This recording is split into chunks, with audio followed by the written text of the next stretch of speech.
In the middle of the desert, a bunch of boys are digging holes in the sand under the scorching sun. Suddenly a rattlesnake appears nearby and a boy that can't take the work anymore decides to take off his shoes to touch the snake, meeting his end. Meanwhile in the city, Stanley Yelnats IV is walking by when suddenly a pair of shoes falls on his head, knocking him down. Since his dad is working on a cure for stinky feet, Stanley decides to bring the shoes home, but at that moment the police surround him. Those shoes belong to a famous baseball player and were stolen from a charity event, so now the cops think Stanley did it.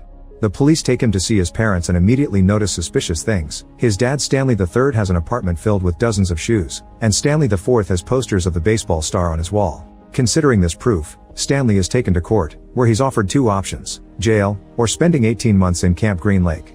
Stanley obviously chooses the camp, and during the trip, he can't help wondering if this incident is part of the family curse.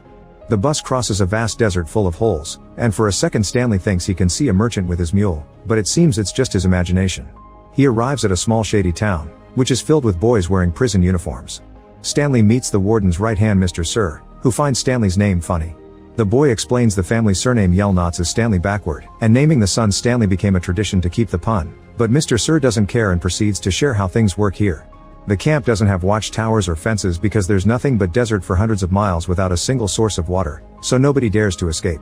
Stanley is given only 2 sets of clothing and a shovel, which will be used to make holes. Every day Stanley must dig one hole 5 foot deep and measure it with a shovel. The longer it takes him to dig, the longer he'll stay out in the sun. He also has to be careful to avoid rattlesnakes and yellow-spotted lizards, because they can kill him. Next Stanley meets the camp's counselor Dr. Podansky, who shows him around and tells him the number 1 rule is not to bother the warden. Podansky makes the other boys take Stanley to the place where he'll sleep, which has vomit stains from the dead child. The doctor calls the guys by their real names, but they only refer to each other by using the nicknames they've acquired here. The youngest boy is Zero, who gets called that because he never talks. Afterward, Stanley asks where he can fill his canteen, but when he uses a boy's real name, the guy pushes him around to remind him to use the nicknames. Then Stanley grabs dinner, which is just beans made in different ways. X-Ray steals some of his food, claiming he deserves it more because Stanley hasn't dug today. The boys ask Stanley why he was sent here, and when he answers he stole famous shoes, Zero shocks everyone by asking him if they had stars on them. As Stanley confirms it, he remembers part of the trial, during which the baseball star explained he grew up in an orphanage and that's why he donated to charity, calling Stanley a fake fan. Late in the evening, Stanley can't sleep and remembers that his grandfather claims the family is cursed. That's why Stanley III never is successful with his inventions. Even Stanley I was unlucky. He made a fortune in the stock market but was killed by an infamous criminal known as Kissing Kate. She got that nickname because she would kiss her victims after killing them, leaving bright lipstick on their faces. However, she didn't kiss Stanley, she just took his treasure chest and left him stranded in the desert. The next morning, the boys are woken up when it's still dark to start working. Everyone gets a tortilla for breakfast and a shovel, but when Stanley grabs one, X-Ray pushes him and takes it from him. It turns out X-Ray's shovel is shorter and doesn't let anyone else use it. When they arrive at the digging spot, Mr. Sir explains to Stanley that if he finds anything interesting while digging, then he must report it, and if the warden likes it then he gets the day off. However, Mr. Sir claims that they aren't digging for anything in particular, it's only to build character. All the boys get to work and when they throw the dirt, sometimes it falls into another hole.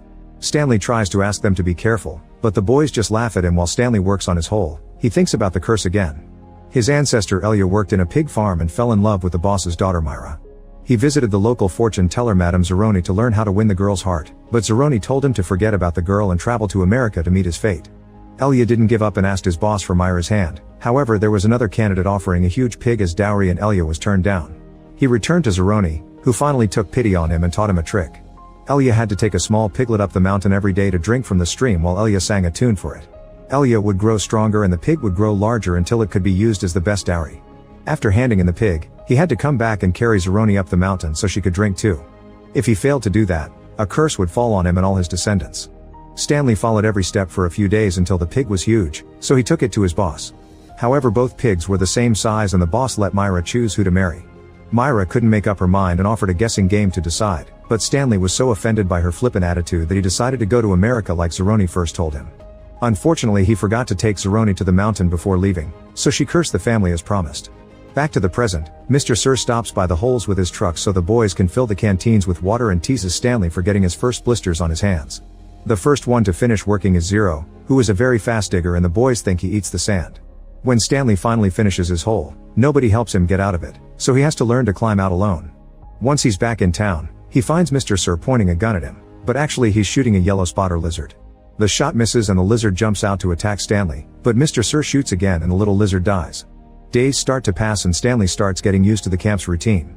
He wakes up early, eats nasty beans, then spends the day digging, which causes more blisters on his hands. There often are dangerous animals around, and sometimes the shower doesn't even work. The other boys also keep bothering him, making fun of him for being a softie. Stanley lays low to avoid trouble, and when he writes to his mom, he lies and says he's having a wonderful time in a normal summer camp. One afternoon, Stanley discovers a fossil and brings it to Podansky. However, the doctor informs him the warden doesn't care about fossils. He also shares that there used to be a lake in this area and that the land surrounding it belonged to the warden's grandfather. This triggers a flashback showing how the town used to be lively and thriving. A merchant called Sam often came with his cart pulled by his mule to sell wonderful onions, which he claimed could cure all diseases and keep deadly lizards away. Sam had a crush on the local teacher Catherine and always brought a sack of onions just for her, so she would give a jar of peaches she gathered in exchange. All the men in town liked Catherine and disliked the attention Sam would get from her. One rainy day, Catherine had to send the kids home because of the leaks on the school roof, so Sam volunteered to fix them. This allowed him to spend more time and bond with her, so he started to fix other parts of the school too. However, he also had to watch how the evening adult class kept throwing inappropriate comments at her. The warden's grandfather Walker actually asked her out, but she turned him down, leaving him furious. Eventually the school became the most beautiful building in town, but Sam lost his mule, so he got a boat instead. One rainy afternoon, Sam and Catherine finally gathered enough courage to kiss, unaware they were seen by Walker, who immediately spread the news around town. In just a few hours, the townsmen came together and burned down the school as punishment. Catherine rushed to ask the sheriff for help, but he was drunk and asked her for a kiss. As Catherine pushed him away, the sheriff mocked her and called Sam slurs, reminding her that interracial relationships are illegal and Sam would be executed. Horrified, Catherine ran to warn Sam, but it was too late. The townsman shot him while he was on his boat. Sometime later, Catherine came back and shot the sheriff before giving him the kiss he wanted. Then she left town and became the outlaw known as Kissing Kate. Back to the present, X-Ray approaches Stanley and tells him that the next time he finds anything, he should bring it to him. Later in town, Stanley accidentally falls on one of his tormentors and almost gets in a fight. The boys immediately calm them down, but now Stanley has earned their respect. He is nicknamed Caveman and even gets a better spot in the water line. Sometime later, Stanley gets a letter from his mother, telling him his father's experiment keeps failing and that the landlord may kick them out soon. Zero notices Stanley is ready and admits he never learned, so he asks Stanley to teach him. However, Stanley refuses, saying he isn't a good teacher and that he's too tired at the end of the day, so he needs his rest. During another digging session, Stanley is surprised to discover a little object with the initials KB. The boys wonder if it's a shotgun shell, but it seems to be too thin. X-Ray takes the object, ignoring Stanley trying to stand up for himself. As soon as Podansky sees it, he contacts the boss, who immediately comes over, and the boys are shocked to discover the warden is a beautiful woman. She's very pleased with this discovery, so she tells X-Ray to take the day off and instructs the others to completely excavate the area around X-Ray's hole. That afternoon the boys work much more than usual, but they don't find anything because it's the wrong spot. For the next few days, the boys have to keep on digging in the same tunnel they've created, yet the only thing they find is a small dial. Soon the warden gives up and the boys go back to digging individual holes. The next day, while Mr. Sir is filling their canteens, one of the boys steals a bag of sunflower seeds from the truck. After Sir leaves, the boys begin sharing them, but unfortunately Mr. Sir quickly notices the bag is missing and turns the truck around. The boys rush to hide the seeds and they accidentally spill at Stanley's feet, so he does his best to cover them with sand. When Mr. Sir returns, he still sees the seeds, so Stanley covers for his friend and says he did it, shocking everyone. Then Mr. Sir brings Stanley to see the warden for punishment. Inside her office, there are lots of posters about Kissing Kate, and the warden proceeds to show her special nail polish that she makes with rattlesnake venom.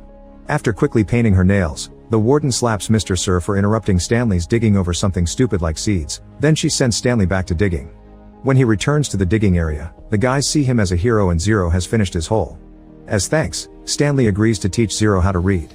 The next time they see Mr. Sir, he has 2 horrible scars left by the nails, and he's so angry with Stanley that he doesn't fill his canteen. As Stanley remembers what he saw in the office, he thinks that the little tube he found was Kissing Kate's lipstick. Another flashback shows that Kate only killed the people who were involved in Sam's death and the destruction of the school. However, she did steal a lot, and after taking the treasure chest from Stanley I, she buried it where the lake used to be. While she was resting, she was found by Walker and his wife, who were desperate for money because the town went to ruins after the lake dried on the day of Sam's death. Instead of killing them, Kate decided on a sweeter revenge. She let a lizard bite her and took the location of the chest to her grave. That way William and all his descendants like the warden would be digging forever in such a big desert. Back to the present, Stanley begins teaching Zero how to read and write. Zero reveals his real name is Hector Zeroni, meaning he's a descendant of Madame Zeroni. Since Zero is such a fast digger, he starts helping Stanley with his holes, which makes the other boys envious. One afternoon, Zero shares the story of his mother, who worked hard to provide for him, but one day she disappeared. Since then Zero has been living on the streets. Sometime later, one of the mean boys continues to give Stanley a hard time for having help in the hole.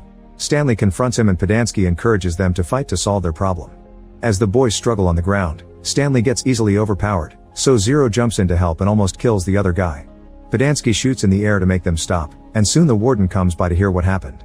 The boys tell her that Zero is helping Stanley, so he immediately clarifies that he's teaching Zero to read in return. However, the warden is furious, and Podansky continuously makes fun of Zero as he calls him dumb. Zero finally snaps and hits Podansky with a shovel before running away in the desert. Mr. Sir wants to go after him, but the warden tells him not to. Zero had nobody, so they could just delete his files and pretend he was never here. In the evening, the boys discuss how Zero will die in the desert. Stanley can't stop worrying and thinks about the story of Stanley the First surviving 16 days in the desert after Kate robbed him. Apparently he found refuge in some place called God's Thumb, but nobody knows what it is, and Stanley the First couldn't tell because he was half crazy when they found him. The next day, a new kid arrives to replace Zero, which bothers Stanley. He makes a plan, and when Mr. Sir comes to fill their canteens, Stanley steals the truck. Mr. Sir immediately goes after him and holds onto the door, so Stanley tries to push him away and gets distracted, causing the truck to fall into a hole. Refusing to give up, Stanley leaves the vehicle and runs into the desert as the other boys cheer him on. When the warden hears about it, she orders Mr. Sir to report Stanley as missing in 2 weeks because by then there won't be anything to find. Under the scorching sun, Stanley continues walking and ignoring all the poisonous lizards in the area. Eventually he finds Sam's boat and Zero is underneath, tired but alive. He's been surviving by eating the peaches Kate had given Sam all those years ago, which became jam in the jars. After Stanley also eats some, he notices a mountain in the distance that looks like a thumb and realizes that's where his ancestor survived. The duo leaves the boat and starts climbing the mountain, which is quite an effort. Stanley slips and almost falls, but Zero quickly reaches with his shovel to help him up. Unfortunately this causes Zero's hands to get hurt, so Stanley wraps them up the best he can. The boys keep going for a while, but soon Zero grows weak and falls. Stanley catches him before he rolls away, however Zero is too exhausted and passes out. Refusing to give up, Stanley picks his friend up and carries him all the way to the top of the mountain, just like his ancestor had taken the pig. Eventually Stanley sees some green and discovers a small stream with water and Sam's delicious onions. He immediately wakes Zero up and both boys eat and drink to recover. Stanley also sings a song that his family likes, not knowing it's the pig's song passed through generations. Now Madame Zeroni's soul can rest in peace.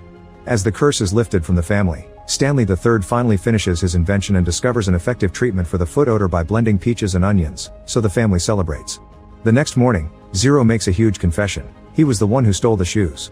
He had seen the shoes as a donation for the shelter he was in and just took them, not knowing they were famous. However, the police soon went after him, so he took them off and threw them over the bridge, accidentally landing on Stanley. Zero ended up getting caught while stealing shoes from Palis the next day. Stanley isn't mad though. In fact, he sees this as destiny and is glad it happened. Meanwhile, Stanley's lawyer arrives at the camp to pick him up because it's been decided he's innocent. The warden kicks her out, but the lawyer promises to come back with reinforcements. Back to Stanley and Zero. Once they're feeling better, they return to the digging area and find the hole where Stanley found the lipstick. After lots of digging, they're excited to finally find the famous chest. At that moment the warden and Mr. Sir find them, however a bunch of lizards come out and cover both the boys and the chest to protect them. The warden decides to wait for the lizards to kill the guys and shares a story of how her grandfather used to make her dig even on Christmas. Morning comes and the lizards still haven't moved or bitten the kids. The wait is suddenly interrupted by the lawyer, who has arrived with a few cops.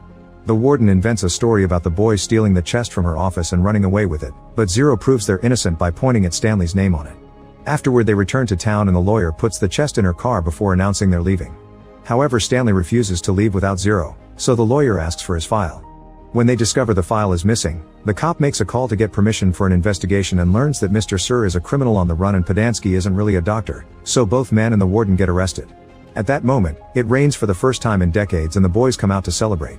A few days later Stanley and Zero open the chest with the family and find lots of treasure, including shares for AT&T.